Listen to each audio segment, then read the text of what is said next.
Undies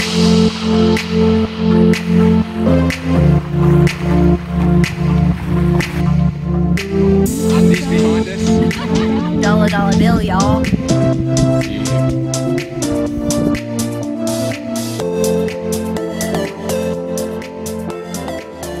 Welcome to Grincy Adventures, the story of Grant and Vicky, a couple of nerds who gave up their cats, learned to sail, and went in search of adventure.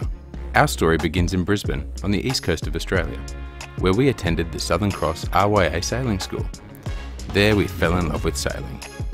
Since then, we've been practicing on our friends Andy, Wendy, Dave and Paquita's boats, on weekends, Wednesday afternoon racing, and even the occasional cup race, learning all we could about sailing and how to manage a boat. We had sailed and motor sailed in all kinds of conditions, from 2 knots all the way up to 40 knots of wind. We dealt with sail issues, engine problems, and even participated in a real-life rescue, where one of the smaller boats in the race had struck their keel, which then detached, capsizing the boat, leaving the 6-person crew stranded.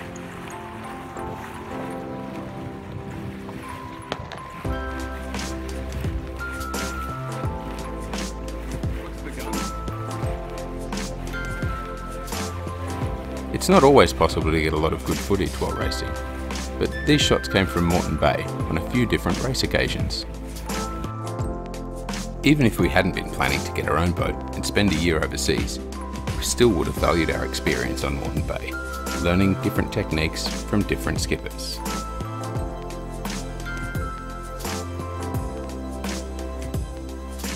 Actually, the biggest risk we found was eating and drinking too much after the races, when no one wanted the good times to stop. That's the Matrix tacking across in front. We'll catch them up later.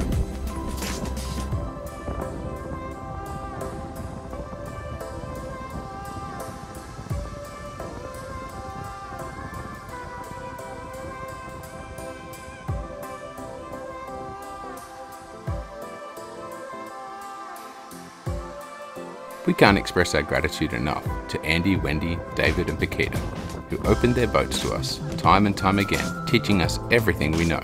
We only hope we can repay the favour and have them on our own yacht someday.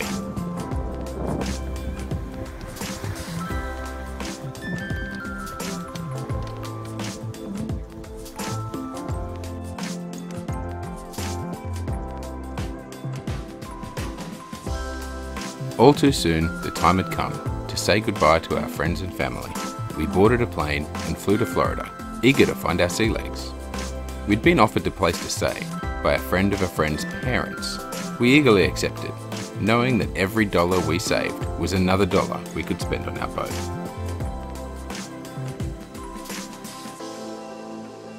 We were met at the airport by a grinning, eccentric old yogi. He introduced himself to us as Bharata. He took us back to his house and apologetically explained that he had had a room, but when he went to make the bed for us, he'd found it covered in black mould. Instead, he gave us his couch, which was super good of him, because he also let us take over his living room with our luggage. Looking at Bharata's multicoloured house, you wouldn't know he was pushing 80. Skateboards, Eastern pictures, instruments, all line the walls of his house. There are obligatory Buddha garden statues, with bikes, kayaks and surfboards in the garage. Bharata is such a kind soul. He would feed all the local stray cats. In his driveway was a little trailer sailor and a motorcycle. He waved off our questions, explaining that he just needed to get around to repairing the clutch, and these days he preferred motorhoming. In fact, a day or so later, he said goodbye to us, gave us the key to his house, and let us stay there, after only knowing us for a couple of days. To show our gratitude, we spent a day scrubbing and disinfecting the kitchens and bathroom till they shone. Vicky had managed to get food poisoning on our second night there from a local restaurant, so she knew how badly those bathrooms needed a scrub.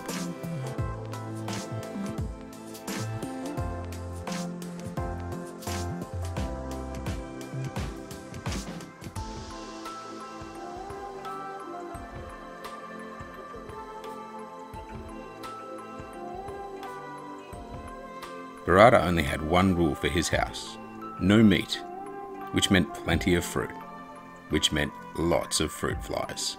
He told us if we could figure out a way to get rid of them, we should have a go. Unfortunately, this iteration of our trap didn't work. But after a couple of more tries, using red wine vinegar and cheap wine, we are happy to report that Bharata's kitchen is now fruit fly free. I later found out that Bharata only knew my friend's mother from a week-long yoga retreat back in the 60s, but he still jumped at the chance to open his home to a couple of strangers. What a champ. Thanks, Bharata. The first boat we looked at was an Amel Maramu 46. Here she is, the SB Wind Dancer. Oh, wind walks. These boats have a bit of a cult following, but the ones we looked at were really starting to show their age and needed a lot of maintenance. So we're changing our minds a little bit and maybe moving towards some newer, less blue water boats. And I mean, a lot of other people sail blue water on production boats, so I don't see why we can't. If we needed to, if we wanted to. Well, the next year's the Caribbean, so shoal draft is probably a bit wiser. And if we want to cross an ocean, we can, still. Hooray! Okay. Just a little less stable and comfortable. Yeah.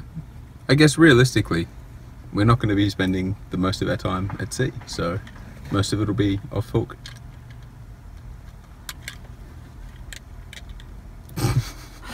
Cool. We met with 5 different agents.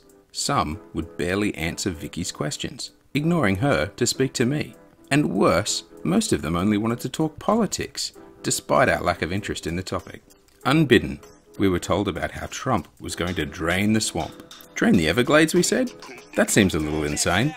Didn't they already try that once? That's a different thing, we were told. Apparently, politics is not something to joke about.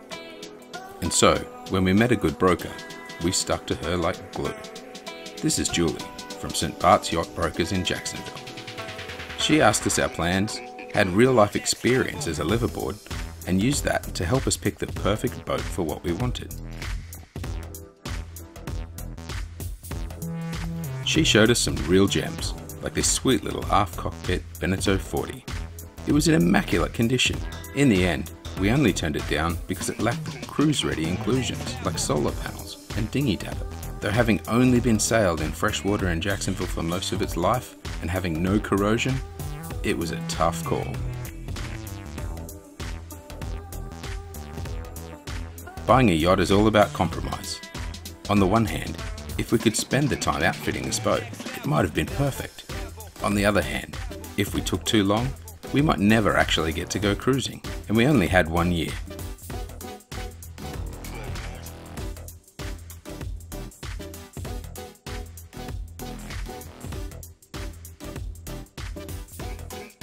One popular place for yachties and snowbirds to haul out their boats for the winter is Green Cove Springs, an inland haven for sailing boats we just couldn't resist. Situated about 30 miles south of Jacksonville on the St. Johns River, Green Cove Springs is home to a handful of marinas and boatyards who have taken advantage of the 13 disused military piers in varying states of repair. Believe it or not, in the years following World War II, these were once home to the world's largest mothballed fleet, with over 600 US Navy vessels held in reserve. We tried not to limit ourselves too much. We looked at anything in our price range. Hunter, Beneteau, Amel, Janu, Bavaria, and even some more exotic names we hadn't heard of before, like this beautiful old island of Freeport. She was in great condition, and Vicky and I spent hours discussing the merits of different layouts and designs. Looking at so many old boats gave us a good idea of what we could and couldn't do. Eventually, we understood what the other was driven by. I really wanted a large, comfortable berth, and Vicky really wanted good performance and plenty of hatches to keep us cool in the summer. And so it was. We ended up committing a cardinal sin. We fell in love with just one of the boats. We contacted Julie and made an offer. We tried to keep looking at other boats, but our hearts just weren't in it anymore. To take our minds off the offer process, we immersed ourselves in the local culture. We ate southern foods, drank southern beers, and even took some time out to visit the Everglades. We count ourselves very lucky to have some great friends living in Gainesville. We didn't even know they were there before we left, but Natalie and Jeff invited us to stay with them and their dogs, Kipper and Max, while we hunted around Jacksonville, looking for a boat. Staying with Natalie and Jeff in Gainesville was some of the best times we had in the USA, with lots of wine, good times, and copious amounts of laughter. And with their local knowledge, we even got to have some close encounters with the wildlife. We got to see gators and even go snorkeling with manatees. Thanks so much, guys. We can't wait to come back and hang out some more. Thanks for watching, and if you like the videos, please feel free to subscribe below, and don't forget to give us a like. In the next video, we'll show you which boat we bought, and we'll even get to go out sailing for a bit. Well, motor sailing anyway. Please feel free to leave comments down below. We're very new to this video making and sound editing and all the stuff that goes into it, so any comments are greatly appreciated.